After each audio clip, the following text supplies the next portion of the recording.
Hello ladies and gentlemen, my name is Chris Stollings. You know me here on YouTube as Marauder EX, and as always I'm your host for Operation Recap, where I take some of the stories from Rainfall.com and I share them here on YouTube, because this is the thing that I do. This week I've got 4 stories as opposed to my normal 3, because 3 of the 4 are based off of release dates. It has been that kind of week where it's like, hey, release dates. Kinda. So, you'll see what I mean when I jump into these. So first off, Final Fantasy 15 director states kind of the release date. More actually, he's made an announcement that they will make an announcement about the release date. So his announcement was that it's not going to be in 2015. They're not going to make it for this year, but it will be before 2016. So you kind of have a whole 365-day window in between 2015 and 2017. So that's a thing. But he did say that they are going to be making an announcement at PAX Prime. The internal crew that's working on the game knows when the release date is, so there's been an internal company-wide statement of, yes, the game is releasing on this day. But as far as public release date, no, that's apparently what we're getting at PAX Prime. So we know it's not going to be this year, we know it's not going to be 2017, hopefully it won't be 2017, he says. He would be very disappointed. And as would a lot of people. I'm actually a little disappointed that they didn't make it out for 2015. Final Fantasy 15 in 2015. That just seems like a thing, doesn't it? I don't know. So, yeah, no 15 this year, unfortunately. The second release date that we know is the Mega Man Legacy Collection is releasing August 25th. So, you know, I don't know if you may have missed this announcement. Capcom is doing the Legacy Collection, which is a collection of Mega Mans 1 through 6, redone on what engine is the Eclipse engine.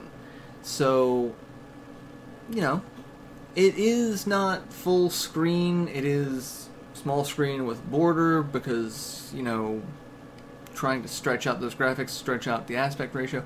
It's a thing. So, a lot of people are a little disappointed by that, but, you know, you've got purists on one side who want the correct aspect ratio, and then you've got people who are like, I don't want the static border, either side. But maybe some of these other features might dissuade you if you were a little on the fence about how it looked, or not getting the change that you wanted. Challenge mode with online and leaderboards and video replays. Huge in-game museum filled with production art, sketches, promotional artwork. All 6 games soundtrack are playable for a built-in music box. Filters that approximate fuzzy tube TVs or scanline monitors, so you have an option, not just, you know, having to pick one or the other. Full wide. Oh, apparently more. Full wide and original viewing options, so they may actually have the stretch versions. So there's some information on that in the article. Optional borders for Mega Mans 1 through 6. Save states for those of you who want to creep your way through the game. And Joe, the writer, is making a finger-wagging motion about save states. I can't say anything. I use save states all the time. Enemy database to tell you what enemy is weak to, but also a Robot Master practice mode where you can just jump in and fight any Robot Master to learn their patterns and weaknesses right off the bat. So it sounds really interesting, and looking at it, like I'm opening this live, seeing what the aspect ratios and everything that allow. It looks like mostly just custom like you can choose the background that you want to use. So that's neat.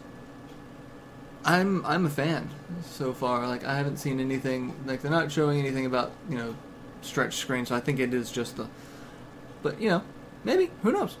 I don't know, but it looks fun. I'm a little disappointed it doesn't have, you know, 7, 8, and 9, but those were not technically classic Mega Man, but, you know, 7 I still think was classic Mega Man, even though it was on the SNES, and completely different art style.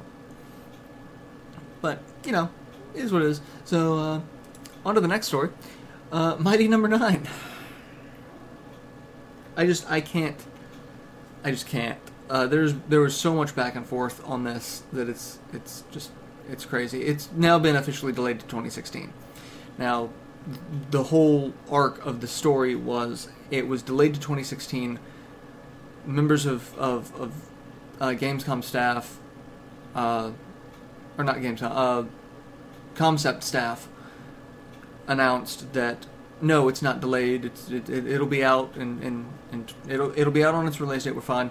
And then they made an announcement at Gamescom saying, yeah, sorry, it's going to be delayed.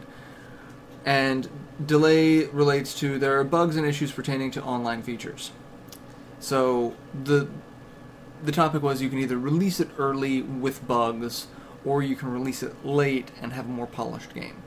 And either way, you're going to upset the fan base in some way, shape, or form. You've got people who really wanted it to come out on this date, but if you set this release date, you announce this release date, and then you've got that many bugs, probably shouldn't have announced that release date. And then you've got the people who are like, I want a polished game, but it's a bad thing. So, and this is just kind of made Concept a little more a target, because they already had the problems with the Red Ash Kickstarter, and Mighty No. 9 was not without its issues during its multiple Kickstarter phase for other side projects. It's not looking good for this out of the gate. So the problem is there's also no release date beyond 2016. They're saying they're shooting for Q1 release, but that's still, a wide window. So, not a good time for Mighty No. 9. So, and the last story for the week is Sinnerblade Chronicles X bundles. There was a confirmed group of bundles for Europe, one of which is just the game Collector's Edition, which comes with the Sola software, art book, map, a double-sided poster, and a steelbook case.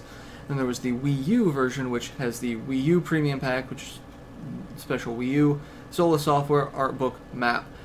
Apparently it does not come with the steelbook. I guess the game is going to be digital in that format, because a lot of the games are with these bundles these days. So those are announced for our friends in the UK. Nintendo of America did post on Twitter that there will be a special edition version here as well. They haven't stated whether or not it's going to be the same special edition versions, like if we're going to get the console bundle and the game bundle, or if it's just going to be a game bundle, or if it's going to be the same game bundle or a different game bundle. We don't know.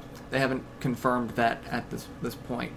So North America is getting something. UK already has announced what they're getting, so if you haven't bought a Wii U, you could get a really cool one with a really good-looking game. Or if you already have a Wii U, you could get a Collector's Edition. I'm probably going to get the Collector's Edition myself, because I'm an easy mark for that sort of thing. So, yeah, hopefully they will announce what the North American Collector's Editions are going to be, so we can post about that.